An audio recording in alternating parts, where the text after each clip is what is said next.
A thought that I wanted to share with you today is about recognition and accolades. I think as creatives, we consider recognition and accolades as a value piece of our career development.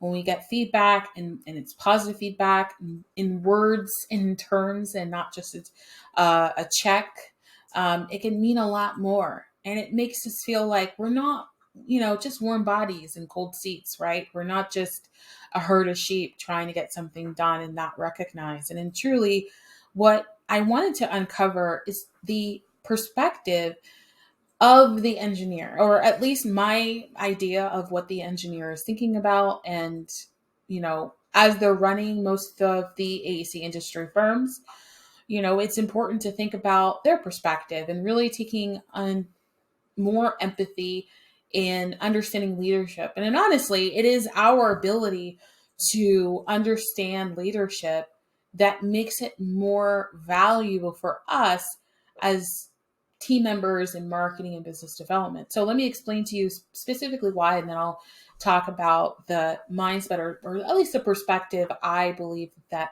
engineers have.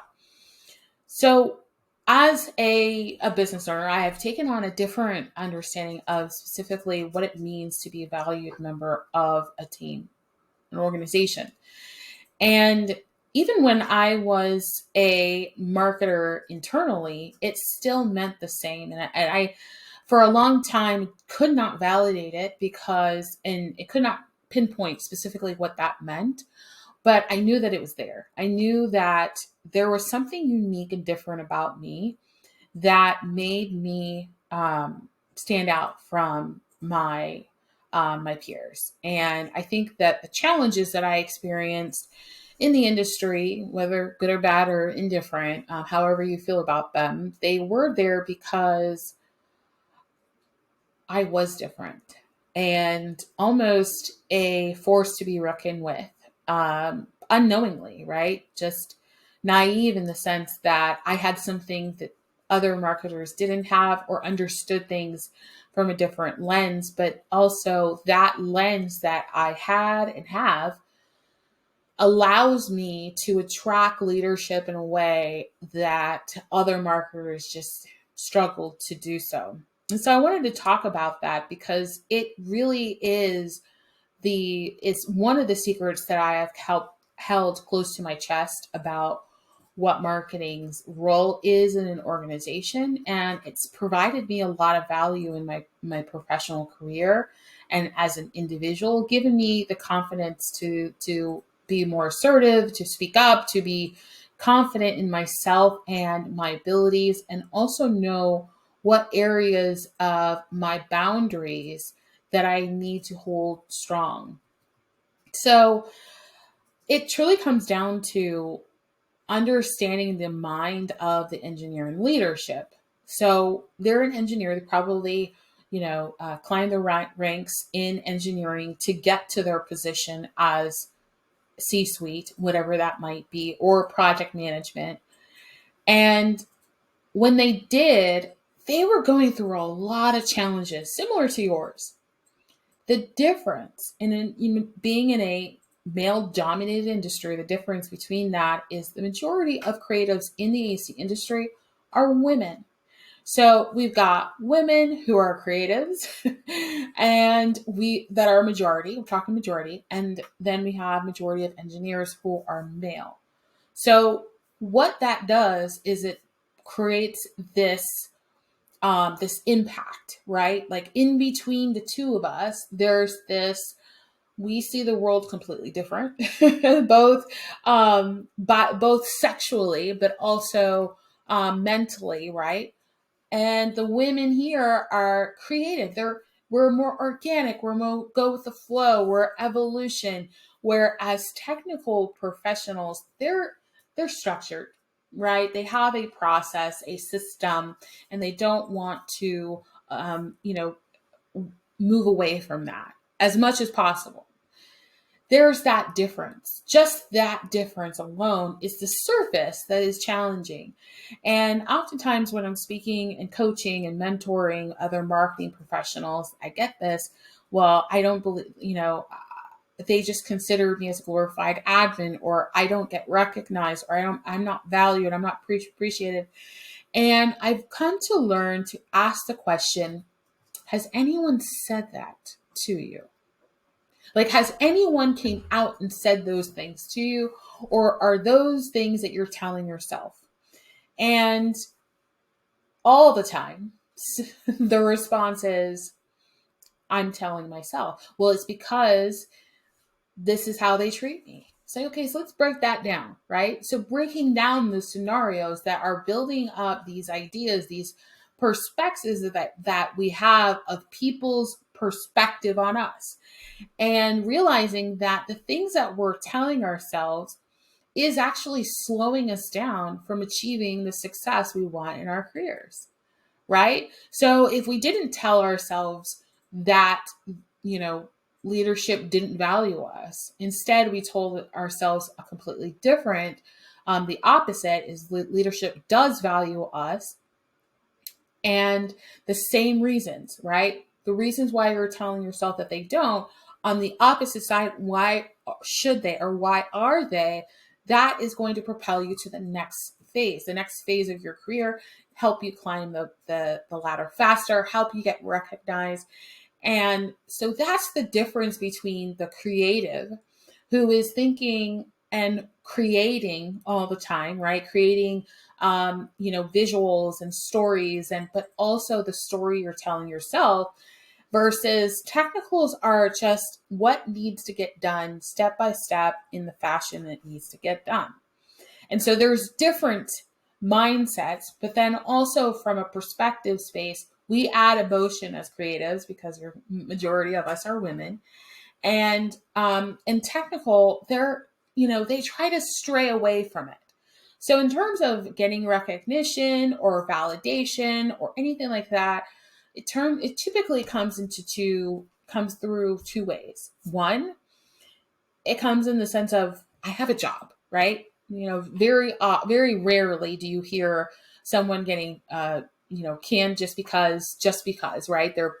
Their personality or their whatever them is the reason why they lost their job. Very rarely. I mean, in the AC industry, it just doesn't happen. Other industries, it happens all the time.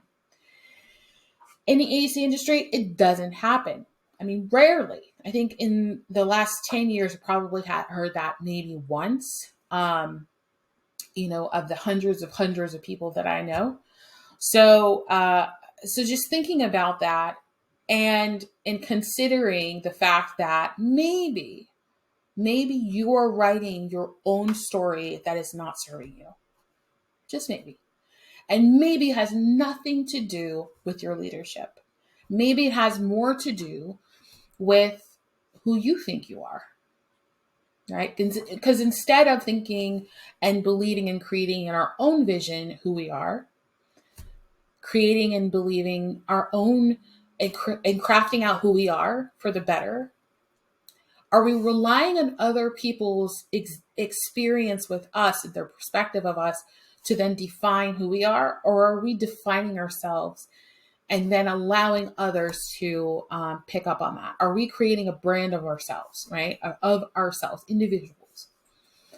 So that's the question that I leave you with before I move on to what is leadership thinking about? Like, what are the things that common things that leadership thinks about on a regular basis that you can utilize to advance your career, to build a relationship with them, to be invited to the table.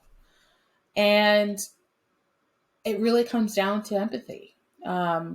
So we need to use our creative juices, our introvertness superpower, to take a step back and listen to what's not said and what is said from their perspective, right? So if I have a team member who, now here in Forest Obion, if I have a team member who is just not happy, right? They're just frustrated and they're complaining all the time and they're asking for, and they're having side conversations. That's really going to spoil the environment or the culture that I have in my organization. And it's going to be really challenging for me to feel comfortable enough to trust that I can have an open dialogue with that individual without coming across as offensive. So I think about that. When were the times where I came across defensive and leadership may or may not, because I obviously I was not them and I did not ask them, but they may or may not have felt that they were afraid to offend me, so they didn't say anything at all. They chose to just go with the flow. What was the majority? What was the masses saying? And I have it easy. I'm a leader, between my husband and I, were just the two leaders in the organization.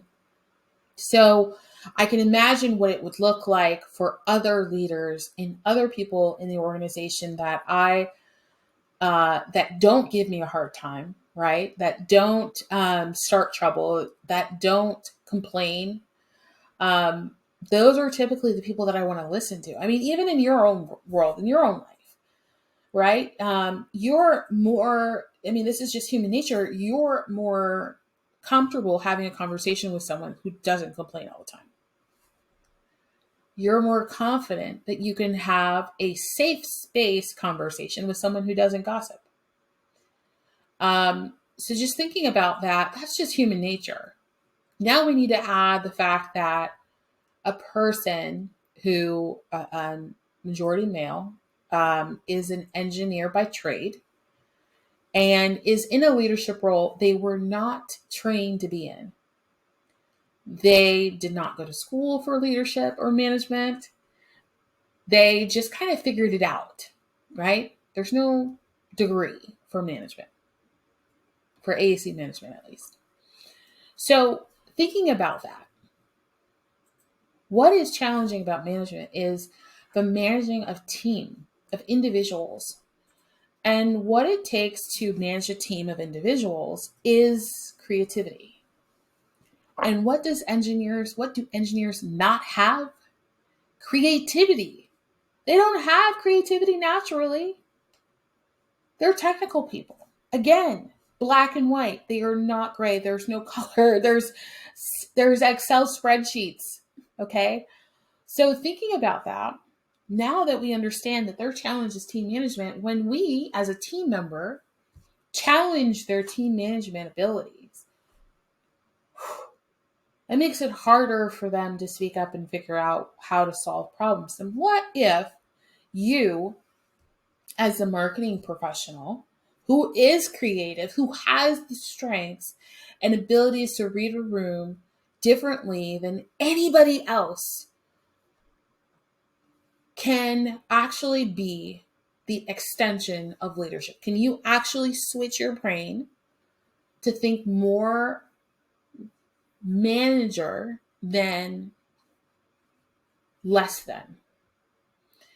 Not just taking on the role. Like, I'm not saying, oh, that's why I need a promotion, I don't want to do any more work, da da da da. But I'm saying, in terms of understanding your leadership better, understanding your position and your role from their perspective will actually lead you into the position, the promotion that you actually want. That's a guarantee. Because your ability to marry up with their vision and their goals will allow you to have a position next to them opposed to behind them. You become a partner. You become a team member. When you shift your mindset and you adjust the way that you look at things, you're able to control the dialogue and the definition of who you are. And as long as you believe you are better, probably the best at what you do, if you relinquish the negative talk, the negative things that you say to yourself, oh, I'm dumb, oh, I'm stupid, oh, I'm this, and replace them with positive speak, you naturally will attract more goodness in your life, but also the people that you actually want to have relationships with.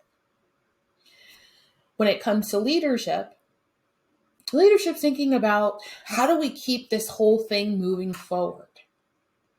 And it's a troubling and challenging place to be. How do I keep things moving forward? How do I keep moving the needle forward without dropping anything? What do we do when a problem arises? Who can I delegate that to? Immediately, an engineer thinks, this is how I'm going to solve it, because they're men, right? Males dominate problem solving. But as a leader, you can't problem solve all the time. You have to delegate. If you problem solve, you become the bottleneck. And if you become the bottleneck, you burn yourself out and your team along with it. So delegating. Well, guess what? When they're ready to delegate, make sure you're in that room. And how do you get into that room? You get in that room by becoming a partner and not someone behind. So the next time you are just frustrated and just annoyed and stressed out about leadership's perspective on you or your work or the company, I want you to take a step back and think, is this a narration that I'm giving myself, or is this something that's been said? Because everybody can have a bad day. Everybody can be overwhelmed. Everybody can be stressed. That's just natural. But what's the words that are coming out of people's mouth about you? Are they thanking you? I mean, as simple as thank you, that's a win. So what I would suggest you to do is down below in this email is a wins checklist. So it's a PDF. You could download, you could print this out.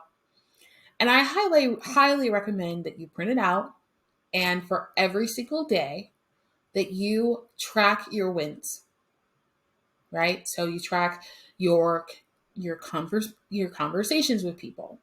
Did you have a great conversation this morning at the coffee station? Did you have a great drive into the work, or did you have a great walk to work if you're remote? Were you able to accomplish something, right? Taking bite-sized pieces of all the wins help you build that confidence. Now, you're going to be things that you're not going to get to accomplish today. And every day it's going to be something that's going to be left for the next day and the next day and the next day. What I want you to do is I want you to prioritize boundaries. Because that's not the problem. The problem isn't I'm overworked. The problem is I haven't established boundaries to help me identify what I should and what I shouldn't be putting on my to-do list every day. So you might be burning yourself out because you have been telling yourself for the longest time that this is how much work that I need to accomplish in a day. Otherwise, I'm not valued. And that whole definition of value you created on your own, meaning that you get to create a different version of that. And it won't break anybody, right? That's a simple, okay. So instead of feeling that I need to finish an entire proposal in one day, maybe I need to take a step back and improve my quality. What can I improve about proposals? Has this been a win? Am I writing any of this? Do I even know what this proposal is about? Right? Do I know anything about the client? And improve quality. Use those improved quality metrics to check your wins off the list for the day. And the items that you don't complete during that day, then you can decide, wait a minute, instead of a day, and nobody's expecting me to accomplish in a day because nobody complains that I get it done in a day, then maybe I should take a few steps back and consider taking a couple days to work on this proposal instead. And breaking out, utilizing some of engineers' practices, and breaking out your day into blocked time. So that's also in the email as well. A download so you can create your own block time for your day.